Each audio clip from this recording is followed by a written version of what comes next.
Hi, it's Hazel, and welcome to my channel, Hazel Anaka Design. I am very grateful for your presence here today, whether you are brand new or whether you are a returning subscriber. Let's get right to it. Now, well, it seems like forever ago, many of you requested that I do my blush journal in a start to finish type series. So it is high time to do another episode.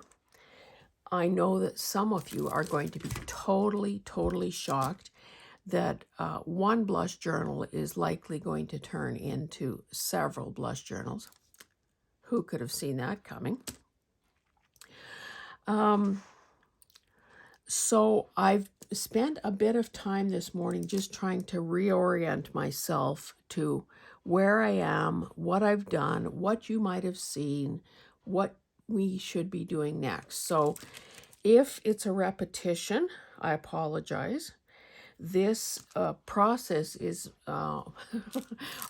the process of getting my bearings is almost more for my benefit than yours.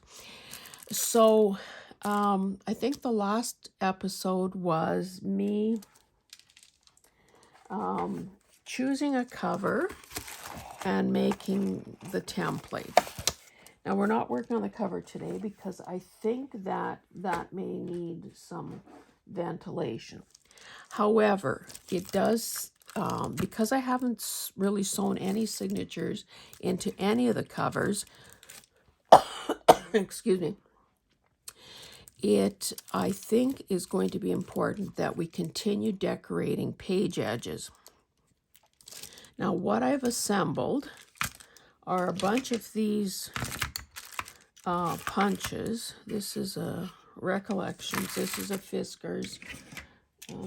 This is a Martha Stewart. This is a Fiskars. This is a Fiskars. And then I also have some of these decorative corner ones. And I know that there's at least one woman on YouTube who uses this repeatedly, and quite often just on one corner of a page or a decoration. And I think, well, I have these punches. Why am I not doing it? It looks so pretty and delicate. So hopefully we will get to many or most of these things. Another thing, as I was looking for these punches, I came across this thing. I'd almost guess it's a Fiskars based on the color. Yes, it is. So this is a crimper. So it's like, you know, on a ringer washer. For those of you old enough to know what a ringer washer is, you put your piece of paper in between the two rollers, crank it, and it makes a lovely effect. Again, if these things are not front and center, it's so easy to forget about them. Now, I don't know if you're the type of housekeeper that can see people pulling into the driveway or ringing the doorbell, and you're putting the vacuum cleaner away and it's still hot. Well, let's just say that's happened here more than once.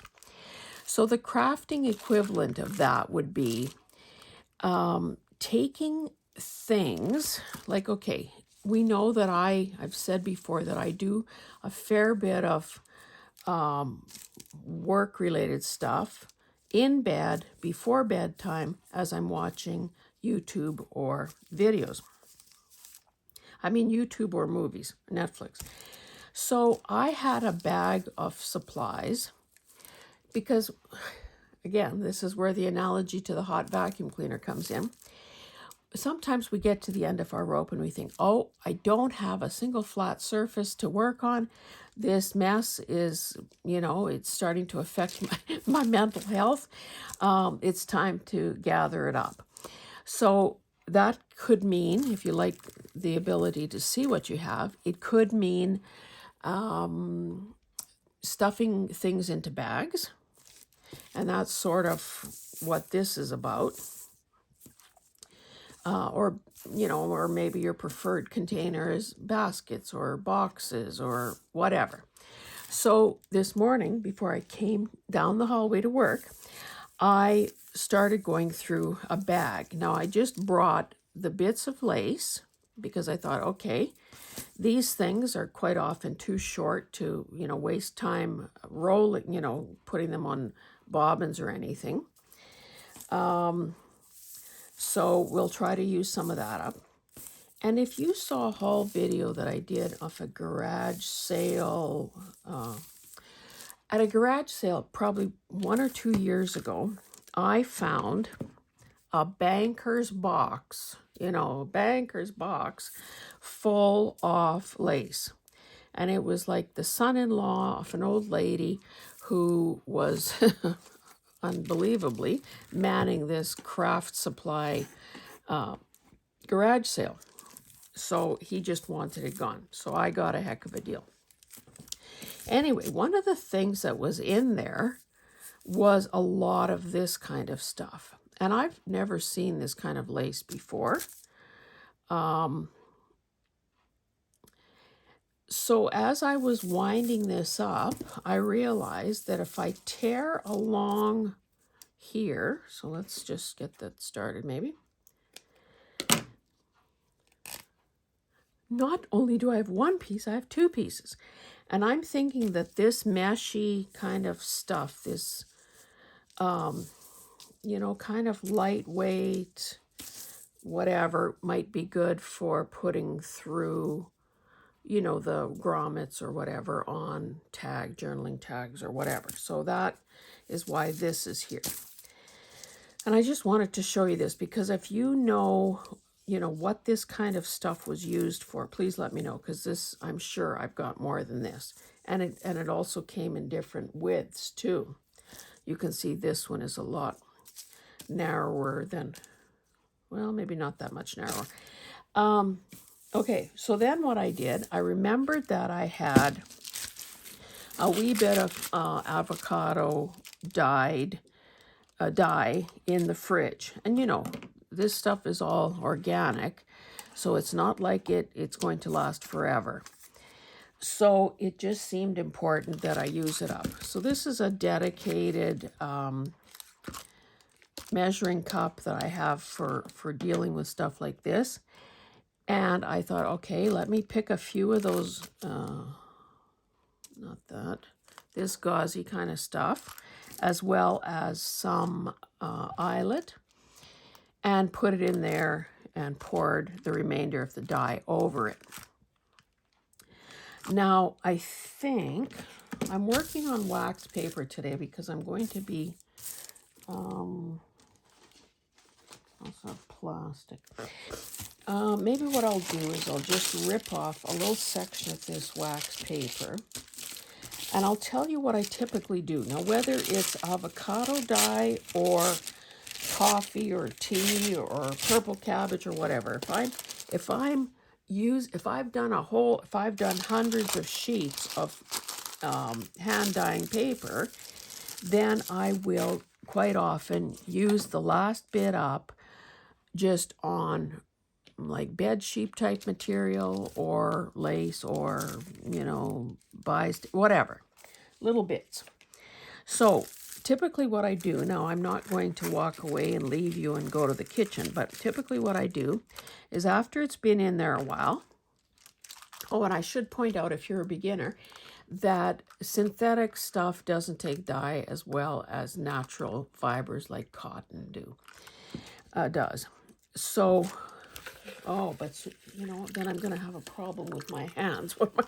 How am I going to dry my hands? I'm at my second taping location. So typically what I do is I squeeze out as much of liquid as possible, and then I just ball it up, pretend this is the quartz countertop in the kitchen, and I leave it in a heap like that. Now where should I put this so I could spill it before this is over? Maybe I'll just set it down here. Anyway, so I will leave this the way it is, and maybe before the video is over, I'll show you what's happening. Typically, when it's in a bunch like that, especially if it's seam binding, you get the crinkling already done for you. And you also get a variation in dye intensity. Oh, and let me apologize for these hangnails. Anyway, so science wasn't my thing, but I suspect that it's the center of this blob, this bundle, is going to take longer to dry than these outer surfaces. So the dye has a lot longer time to sit there, saturating the fabric. It also, if this works like it has every other time, there will be areas of really intense dyeing because probably the liquid is also percolating to the bottom of the pile. Some of it is evaporating, but some of it is percolating. My hand is almost dry. So I'm going to set that aside, and hopefully I remember to show you. Now, do I have a Kleenex? Yes, I do. So I'm just trying to, I don't have any baby wipes or anything here. A little dab at the nose, and then we carry on.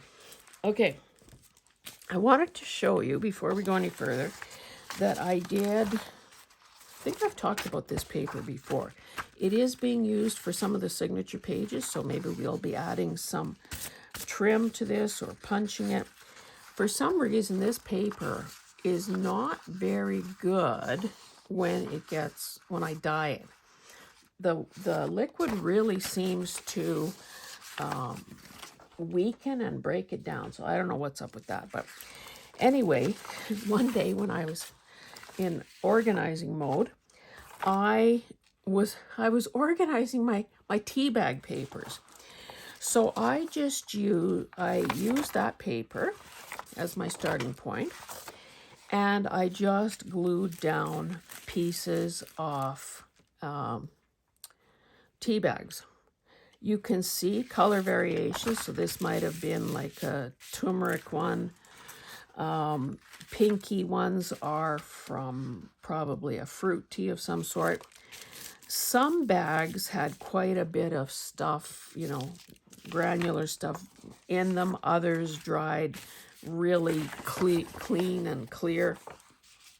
So I did this thinking that they could either form the basis of a signature page or they could form the basis of a masterboard. But I just wanted to point that out to you because tea bags are essentially another free resource that is at our fingertips. And there are so many uses for them. You'll notice too that I crumpled, if there were folds or whatever, I like that. I'm not that fond of straight edges, but we know that however that gets ripped up, it will it'll not be visible. I don't know if I showed you this piece of fabric last time. I did iron it. Some of those creases, you virtually can't get out. But so this is going to become the inside of one of those covers. And I'll just put that behind me and get it out of the way. So so far we haven't done anything other than kind of bring you up to speed. What else have I got here? Oh, it's not totally related to what we're doing. Because I was short of paper, So this is some more thrifted wrapping paper, and I thought this could, look at that. Somebody actually put a date on it. Is that 2004? Anyway, it might as well be written in Greek. So this that's a bit yellow, but in small doses it would work. So let me just add that to my Oh, I do have not wallpaper, but gift wrap over here. And then this I found in kind of a fashion or photography type book. And of course, she dressed for the part. Now, whether or not she makes it into the journal, I don't know.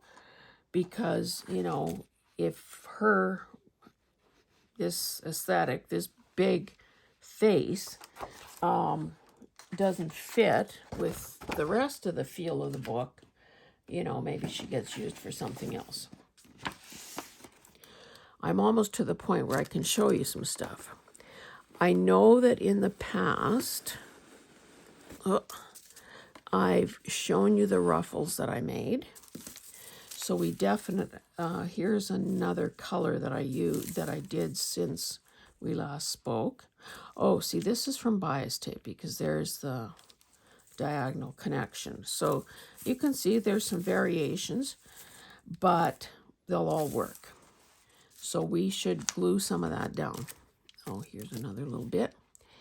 Now, because I didn't think it was worth my while to pull out my sewing machine here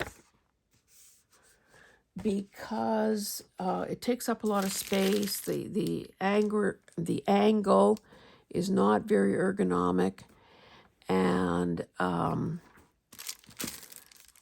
let's face it, how useful is that to you? The settings on my machine are not going to help you with the settings on your machine. Okay. Now, let me show you what I've done. I think I showed you this piece. This was the smaller piece off the quilt that Kim had sent me. So I squared it off. I might have done that in front of you. Zigzagged around the edge just to, you know, encase it. Now, luckily, the inside is beautiful. Oh, I see I glued, or not glued, but sewed this in not once, but twice. Well, that's interesting. I wonder if I'm going to have to take those stitches apart. Anyway, and I also I attached some of this trim that she had sent me. I think that it might have been hand dyed, but I don't know for sure. So clearly I don't like this, so I'm going to have to fix that. And I don't want to cut it because it will leave a little gap in the trim. So this only allowed for a tall skinny. And I was extending really extending the size of it so that it could accommodate, now kind of ignore this. This is just 12 by 12s that were folded in half.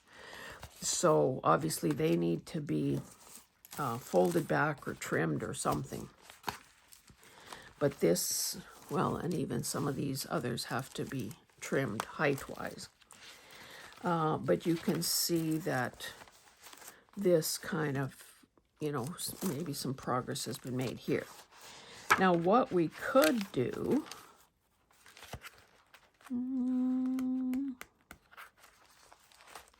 we probably don't want to add lace to any of these pages because we're already pushing the limits here with width. However, let me put that aside. What we could do is do some of that edge trimming and that punching. So let's maybe do a few of those.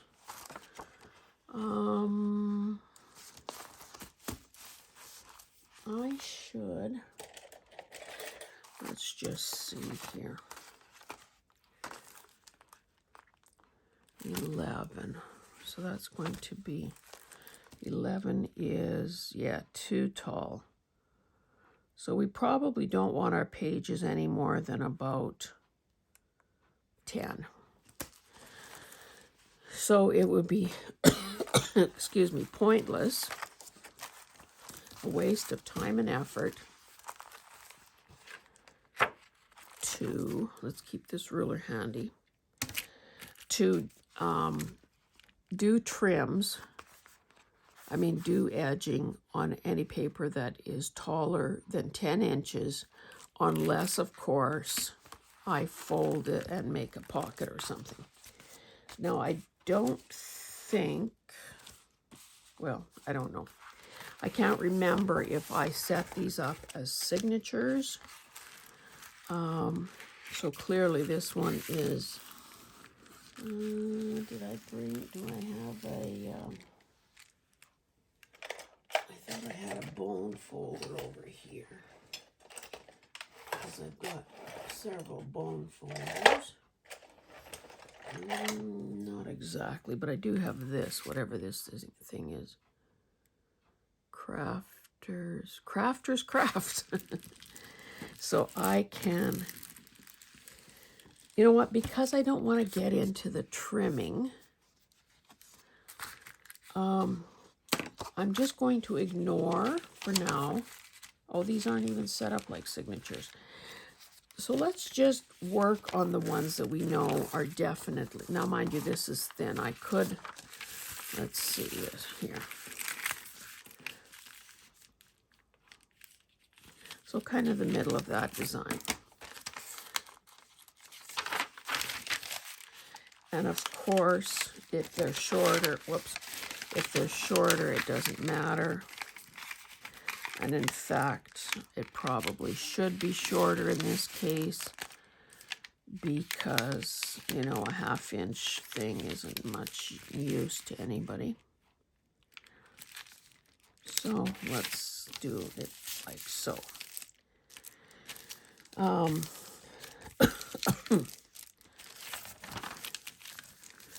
is this actually 10 inches? Because then I can use it as, well, no, it's shorter.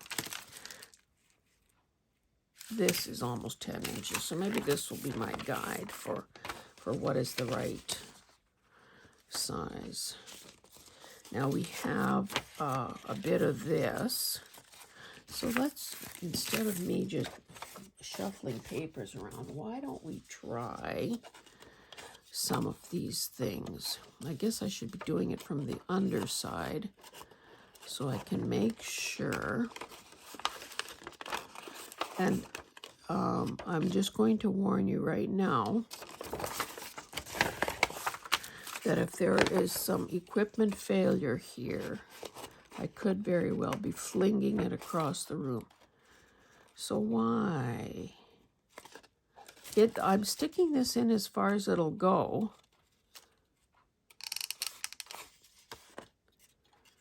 That's kind of dumb, isn't it?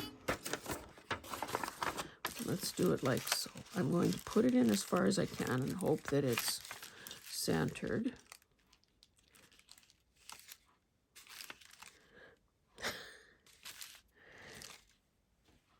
Oh my God. Ugh.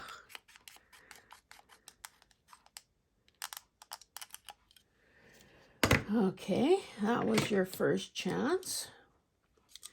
Okay, this is a 3-sided thing. Hopefully the area that you, yes, see, you can put it in much further. Now, is that not pretty? And how much effort did that take? So let's just see what else we have. We have this, what would that be? Not a hanky. This is too tall, but we can fold it. So essentially anything more than 1 inch will be fine. Oh, no, I was going to say let's do a pocket edge, but that would be a bad choice because pockets take some abuse as it is. So we don't want to weaken it any further. But, okay, so we tried, and I guess it doesn't matter if everyone is different. It'll just make it fancier. Oh, the heck.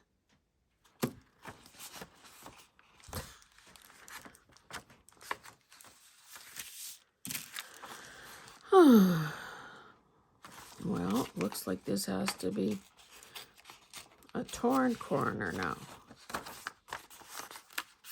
Wasn't that great? So that's the culprit there that didn't work very well. Let's try, and again, these could end up being 2 inches wide by the time I've, which one? Maybe let's try this one. And of course, I've said it before, I'll say it again, because I didn't grow up in the scrapbooking world, I don't know if this orange, it means that that's where I should line this up, but what the heck? And then if I, and then, okay. Nothing like the blind leading the blind. Then you line up the design over here. That's why these extensions exist. So that presumably that means that your design is going, your punch out is going to be continuous. I don't know if that's continuous, but what choice have we got but to carry on?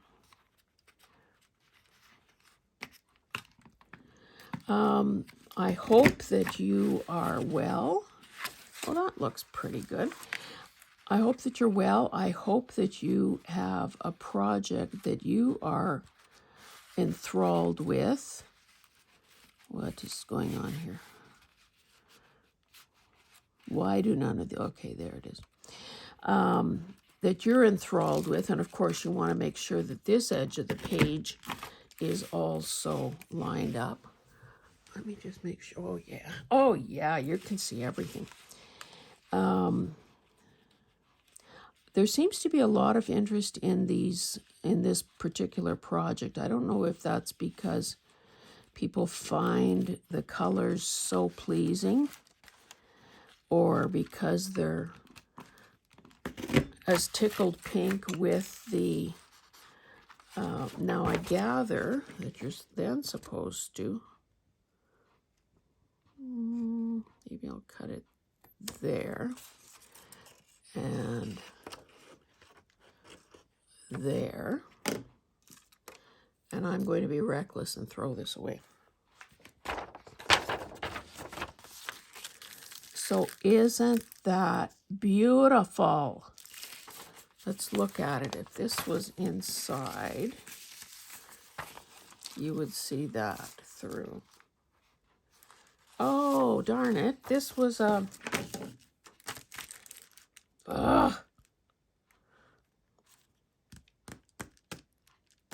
Okay, when it comes time, I will have to cut this down by a bit. And I'll probably, because I've got this little thing here and this wider thing here, I'll cut this end off first and then here. Oh, that was a mistake.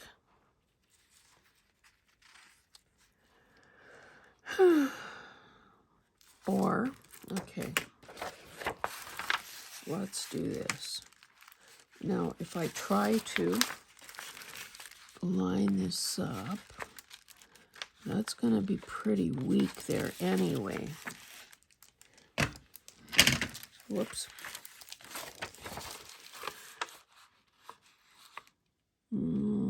I'd better think about this for a while. The other thing I could do is if I had, well, let's just grab a piece of copy paper. If I wanted to, trying to get just one. If I wanted to strengthen this, I could glue a strip on. Mind you, that is not as visible as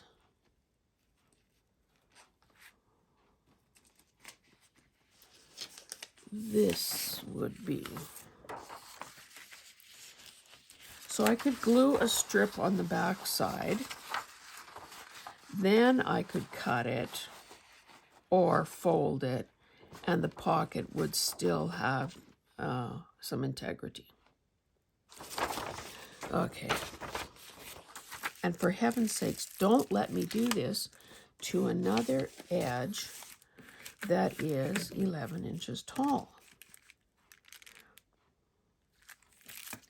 This is beautiful stuff here. Why don't we do something, whoops, a little bit different? Let's spread this beautiful stuff out by almost tearing it in half.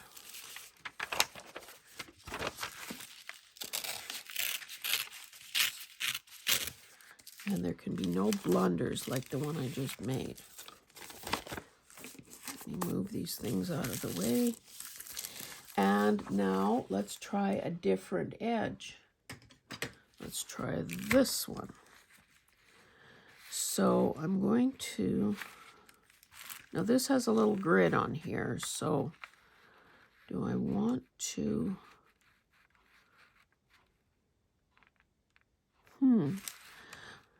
oh, which way am I supposed to do this one?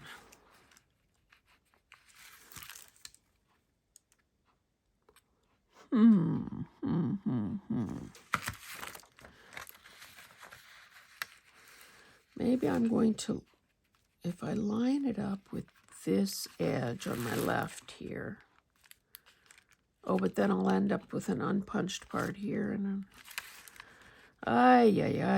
okay, I'm using the line to the left of this part where I guess the mechanism, the cutting mechanism is. And then I will line up those dots, remembering to keep the paper flush against the margin. And I can do,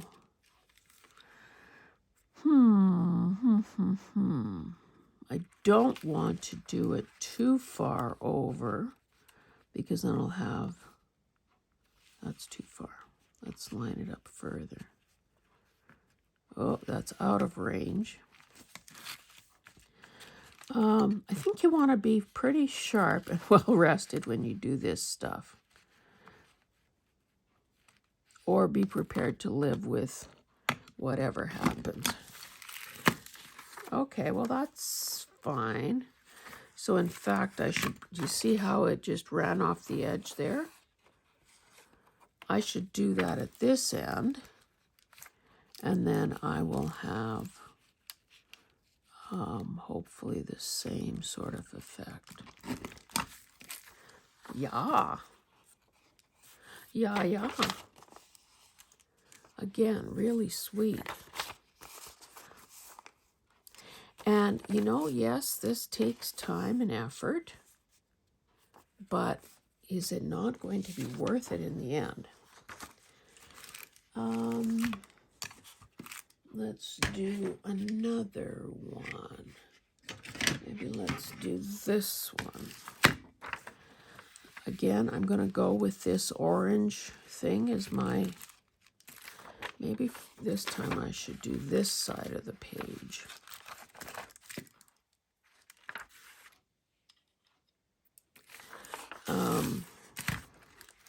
You know, I tend to do those things on the left-facing page, but we've got to treat our pages fairly. Okay, line this up.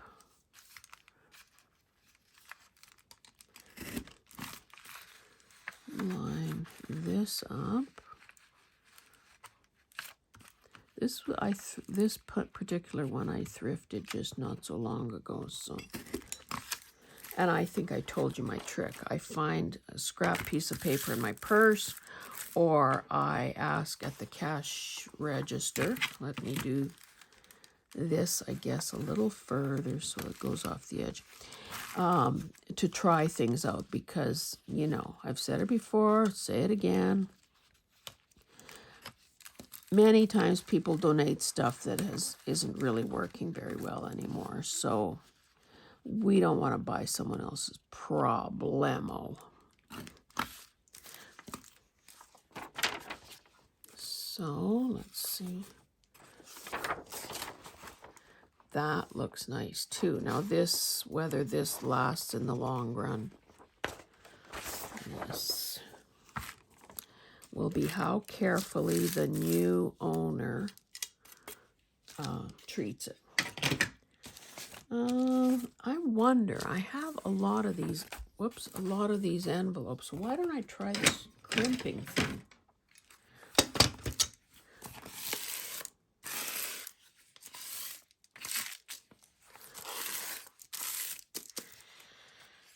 Okay, looks like you put, see those two arrows there? You put it in this way.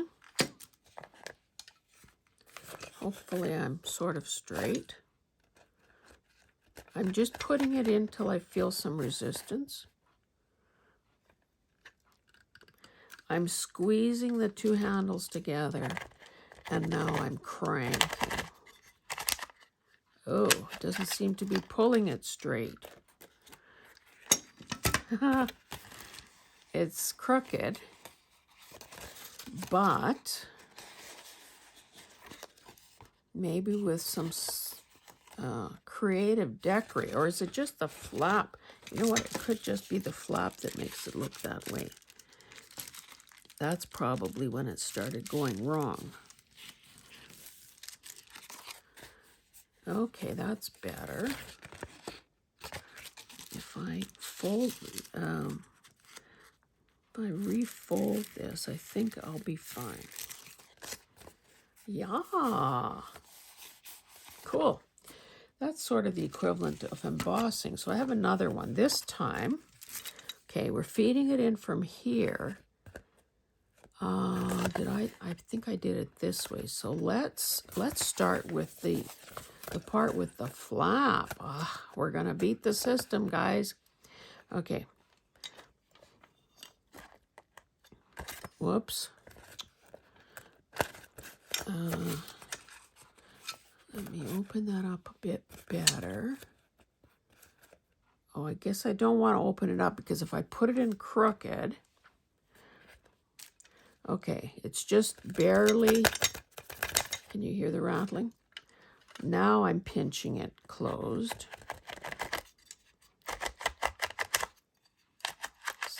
Still went crooked. The heck, Mr. Fisker.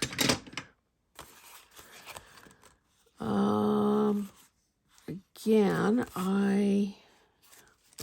this may need some selective. The other thing I could do, but it seems like a waste of an envelope, to be honest, is open this up and just use the paper as is. You can tell it's crooked at the bottom. Anyway, now we know about that. Let's keep going. Oh, so far we haven't glued down any ruffles or anything. How are we doing for time? Oh, 38 minutes already.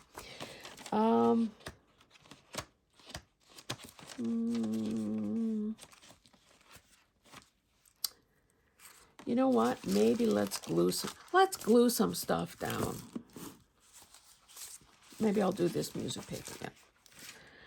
Okay, what is going on here? Oh, I grabbed 2 pages by accident. So we know that this is definitely 11.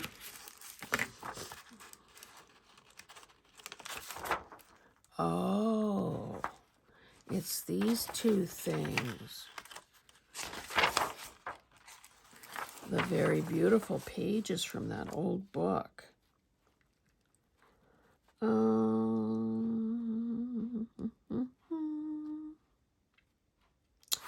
You know what might be nice? I'm going to do something else with this. Glad I didn't just quickly tie into it. Let's see what else we might have. Sorry, you can't see what I'm doing. Here's another piece of that pretty paper.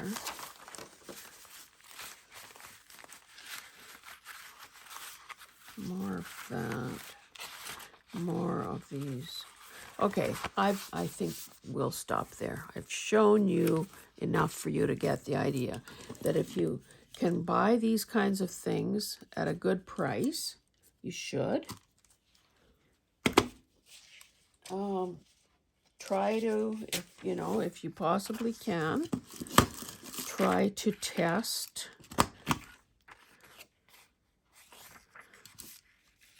them before you hand over your cold hard cash.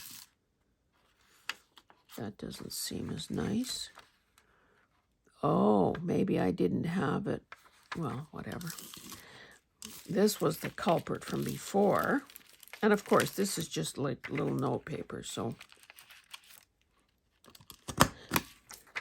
Oh, see? That's why it's still in my collection, because it does have some redeeming qualities. And then this was the stinker that I still don't know why this isn't good. This is a design flaw. Can I just say that's a design flaw? Like, look at how that lines up. Crap. That goes in the crap category. Whoa. So this one is good. Let's just see what's happening here. That doesn't feel. Oh, it's a little. I don't know if you can. Do you see that teeny tiny bit of embossing? Okay, let's grab another one of those. Now, of course, I can add these little pieces of paper.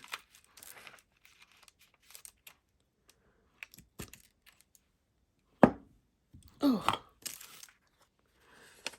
that's not bad.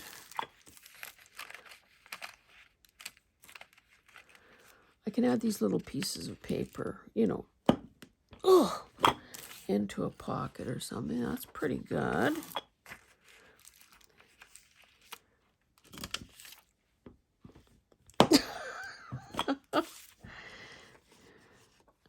That is actually pretty good. I wonder if I have any. I got a million of these, so let's do that on heavier weight paper and see if it works. Oh, the heck! I did two of the same, and I didn't try this one. Okay, we'll try that one on the. So those are kind of sweet. Sweet. Let's put this over here. Okay, so this is, let's do the bottom corner. Which one okay, this one hasn't been tried yet. Oh. Poor embossing, but it did cut. What happens when you do this? I don't understand how that works. Anyway, it's like a microwave. You don't have to know how it works in order to use it. Okay, so that was that one. I guess we'll do the other corner the same way. And then you have stuff falling out the corner. Well, okay. So this is okay too. Lace was good, embossing was good. Let's try this one. Do I have a piece of something? What is this? Okay, this is some cardstock I was going to do something with. Now I wonder, this is probably another embossing one.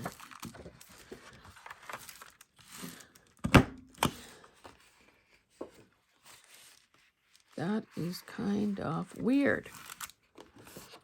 I shouldn't have probably done it on that. Let's just use an ordinary piece of paper.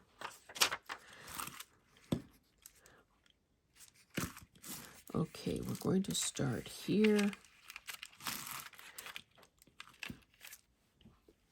Oh.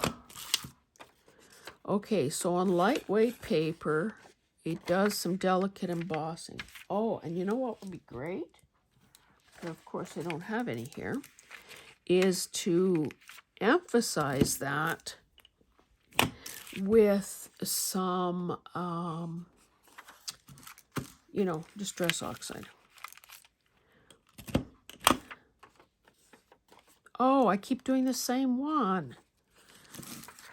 Goofball.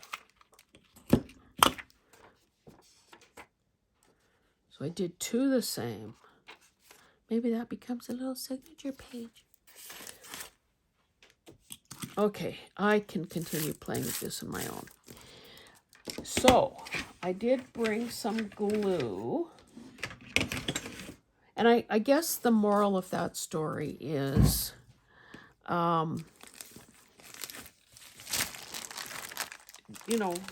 like they say with most things, from hair color, home hair color to dye or whatever, test on an area first. Okay, so we have been working on, I should show you a couple more pages that I came up with. Oh, and I've done some lace. Okay, let me show you a few other things. This, when I was looking through my computer, I found these beautiful vintage images. I think they were either 1901 or 1910. So I printed them and I rounded the corners. So that can be a signature page. Now maybe exactly what this needs is some, it's already almost 5.5. Maybe what this needs is some lace. This, I believe, is in one of my digitals. This is something that I did with stamps, with a stamp that I carved myself. During last year's 100-day project, one of the days, and don't ask me which one, I carved some stamps. Well, I had done a bunch of my own, but I did a video on carving stamps. And all I use is an eraser. You can see in this case, the eraser was fairly big. So, and I used an ombre stamp. And of course, this is beautiful as well. And then this was a lace master board that I had done. So what I did here was I zigzagged some lace onto one side of it. I can't remember if I made a digital out of that or not. Here's another piece of the same thing. Same lace. Oh yeah, this lace came from Kim. So, it's one of those things that when somebody gives you something, you should use it. What have I got here? Oh, I didn't do anything with these yet. I did zigzag some lace onto this probably coffee or tea dye paper. Another piece on here. And I think, if I'm not mistaken, I probably just used a smidge of glue as well, just to hold it in place until, now this, you can see, was a torn piece. I think this also came from Kim. I don't know that this would be strong enough.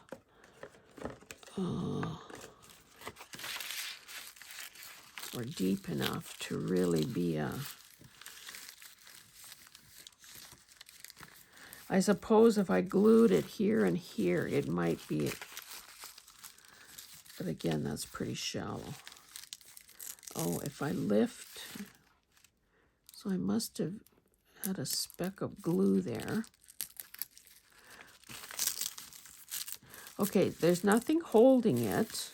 Oh, that's probably glue stick that I did there. So let's just quickly, because I did bring glue over, so we better use some glue. Let's quickly glue down this edge and know that we've created a shallow tuck spot.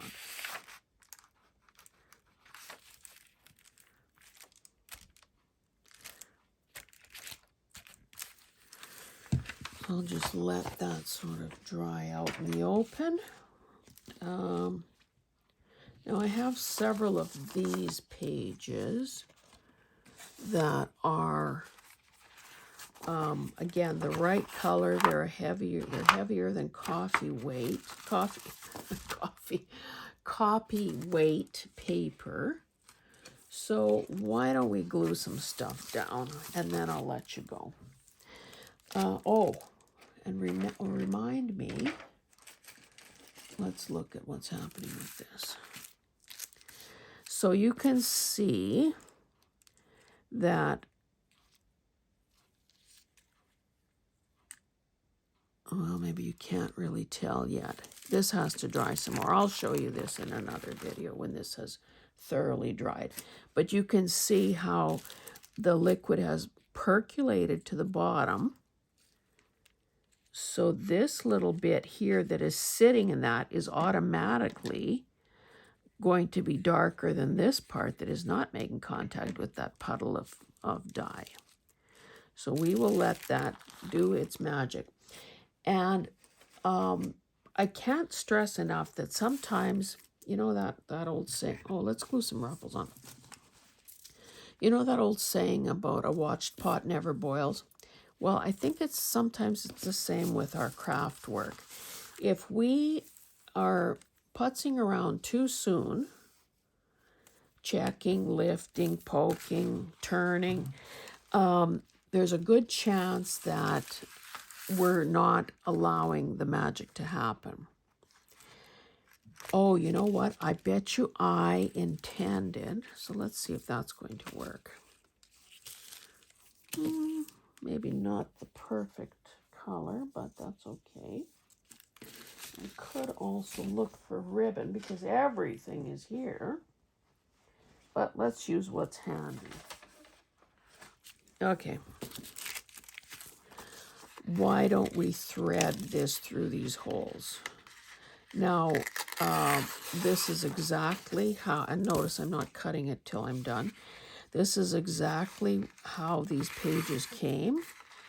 Now, I suppose if I wanted to be all fancy-dancy, I could twist them as I'm, pulling it through so that it becomes bulkier, but it is already a double thickness.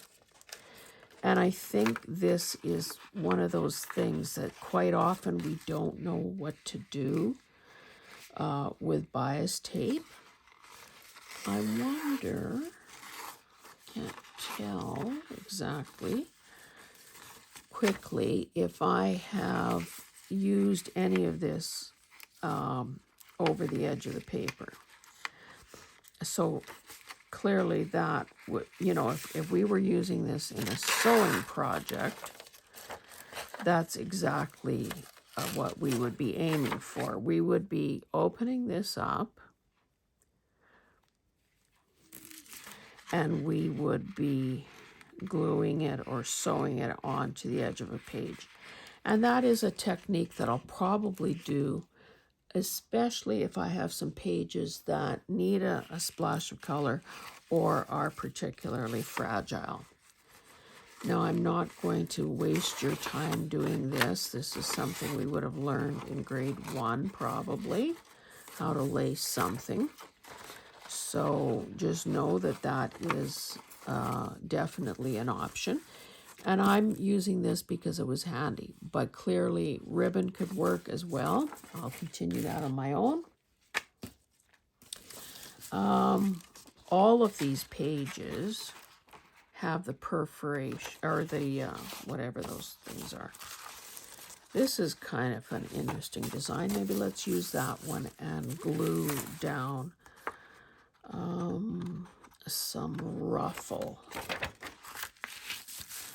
Now, what we could do is try to, because I have about 3 different shades here, not to mention white, but I did my white with black thread, so we'll avoid that for the time being. So I have a short little piece. I could do that. I could cut that in half. I could use some of it as a tab, but maybe let's go with one of the wider ones. How wide is this? 4 1/4. So I can afford to have it extend beyond because I've got the space. Now the other thing to keep in mind here is if your sewing was reasonably straight, and I don't know that it was, if you use your stitch line as a guide, you know, maybe it'll be a little more even than if you just, well, whatever. It doesn't really matter. Now I'm going to put, you know, kind of 3/8 of an inch or 1/2 an inch of worth of glue here. Looks like I'm doing it down the whole page. Don't know if that was a good idea or not, but what the heck. And maybe it's easier to do it. Got glue on myself. I'm going to fart around with this until the glue dries.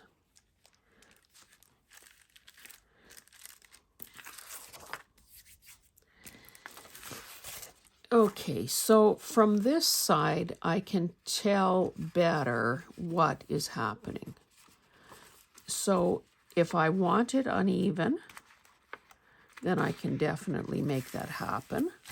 Maybe I want it to undulate, you know, up and down, up and down. Maybe I'm going to decide I'm going to be happy wherever it landed and stuck. So I'm going to cut here. And of course, I've got another piece long enough for another page. Now, because I was fooling around for a while there might be some areas that need a little dab. You know, a little dab will do you.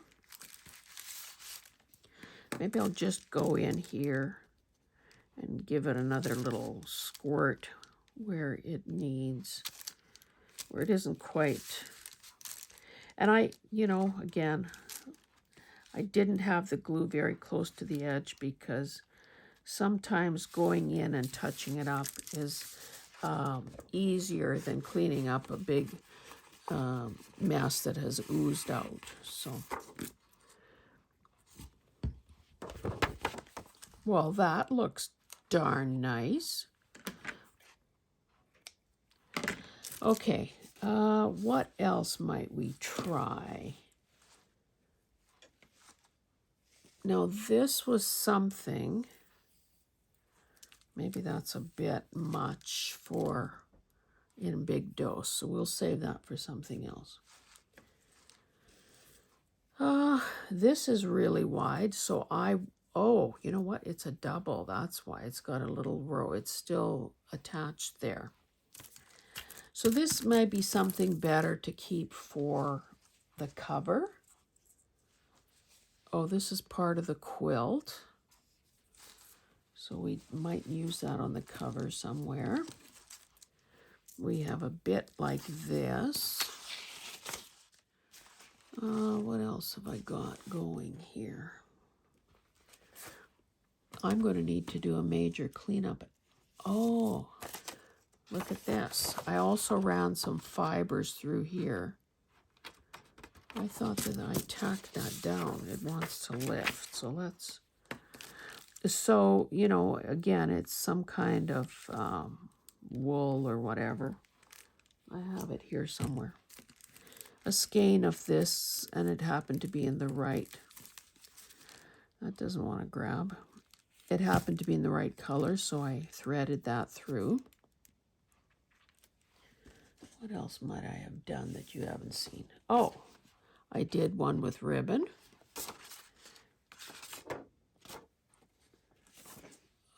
I did one with, this is even finer. It's got those slubby parts on it. What else? I see something else pulled. Oh, that's not it.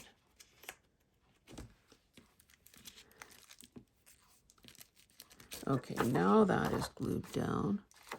Now obviously I did two different things here at the corner, but maybe I should put a dab of glue here. I think the reason I did this fancy stuff is that I didn't want it to come undone. Now, what am I going to do with that? Oh, it's even more complicated on this side.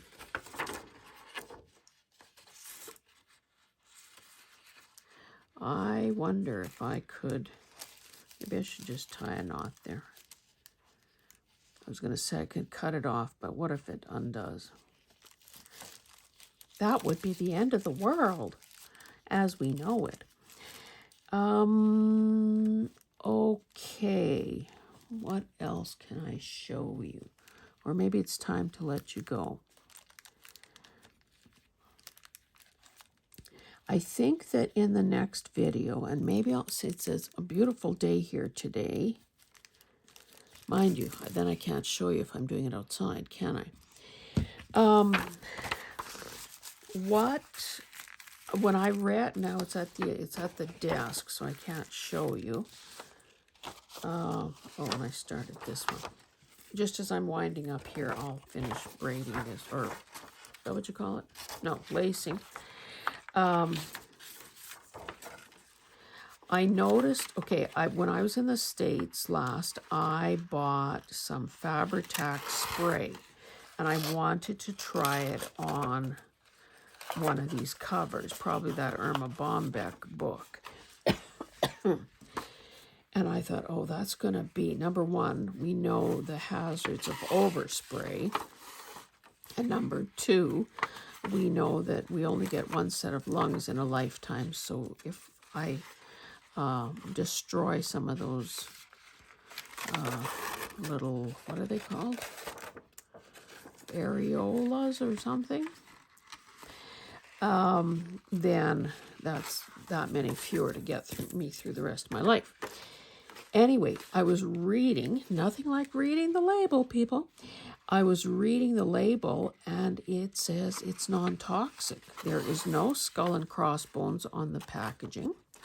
So I'm thinking if I, drape some kind of brown paper or plastic or my little old plastic tablecloth or whatever, if I cover everything in sight, I should be able to do that with you. So I think that is going to be the next thing. Because at some point, a lot of these pages are now, decorated or whatever. I could, I guess, do just some plain old stitching on them too. So that means that I don't really need access to the loose pages anymore. And I think I showed you, did I show you? Oh, I sewed around these. I think the intention was to turn them into signature pages. This would have to be a tall skinny to keep the flowers upright. Another thing that I have learned to do, when you sort of smack yourself in the forehead after the fact, is to sew some of these things ahead of time. So I've left this flap here so that this can be sewn into a signature. I also could use 2 full-size sheets. So in the case of this book, 2 8.5 by 11s. Sew the 2 of them together. Do I have an example of that here? Making them, here's some pages that I decorated with seam binding. So I either clipped them, I think I might have clipped them in several places, and then sewed them. Is this what I'm talking about? Something like this. This is maybe not exactly 11.5 by, or 8 by 11.5. 8.5 by 11. 2 pieces of wrapping paper that I've sewn together top and bottom to make 2 side-loading pockets. Now, of course, you have to do this before you sew your signatures together because it doesn't work after the fact. Here, this is just gift wrap, so it's pretty flimsy. So I've obviously folded it up, folded the bottom up, doubled this top edge of the pocket, and sewed that as well. Now I could further reinforce these by, gluing on some lace as well. So we'll see how that unfolds. I also have this paper. What's going on here? This paper is ancient. I've had this. This was one of those boxed. Oh, maybe this was going to be a signature? Ay, ay, ay.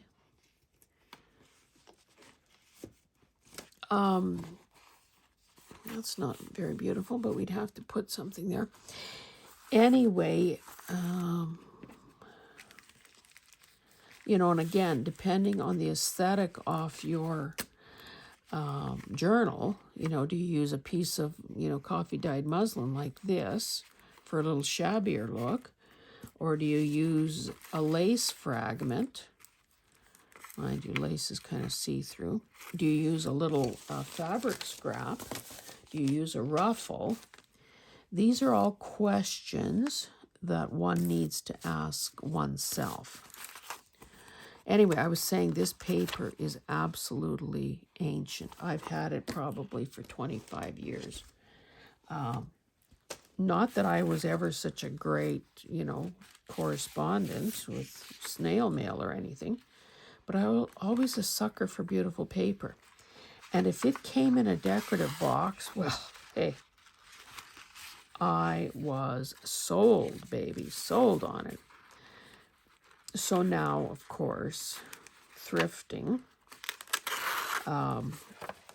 just, it's like getting a fix of cocaine or heroin or whatever when you find some of those beautiful things at reduced prices. And, of course, the time is now for using it. So, because believe it or not, there is typically more where that came from. And I remember reading, and this is sort of, one of those esoteric thoughts, sort of the universe at play, which I totally believe in. Sometimes talk a better talk than walking the walk. No, I have way too much. Am I going to be able to pull some of this back here? Anyway, what I was going to say is, and this is also a philosophy of, personal organizers and declutterers and people like that, is that there is a belief among some people that we have to make room in our lives for blessings in order for them to come. So if our homes, our space, our minds are totally full, maybe I'll just put a little dab of glue there to hold that down. I like that it's a little bit frayed. And see, that also serves as a bit of a tab. Anyway, so you need to make room for new blessings to come into our lives. Now, I remember, and the same is true in the love realm. If people's, well, let's say bedrooms, for instance, if your bedroom is totally jammed to the rafters and your closet and your every drawer in your, I like to say chiffonier or dresser is cram-packed, where is there room for a potential mate? So, that sort of thinking can follow both for love, for organizing, or for one's craft space. So in order to make room for new blessings to come into our lives, we need to let go of some stuff. I'm going to leave, no, I'll probably leave this one flush because it's, well, maybe not flush. That much. That is the magic amount to leave. I don't know, to be honest, how that actually frayed because it's not that easy fraying bias tape. But I suppose if I could, I would. Anyway, okay, we're going to stop there. Unfortunately, I can't really show you how my dye, or let's have another look just for the heck of it. It's getting a little crispier. So you see how there's more color concentrated at the edge there than there is elsewhere. Can you see how the edges are becoming tinged? So if you like surprises and unexpected results, this is a good way to let your little small pieces dry, or even big pieces for that matter. I've done it on bigger pieces of fabric, fabric that's the size of, say, a journal cover. So I think we made some headway. Of course, some of this I had done ahead of time. We eliminated this. This is crap, so that can be disposed of. And yeah, we'll see you guys in the next one. Thank you so much for being here. Bye.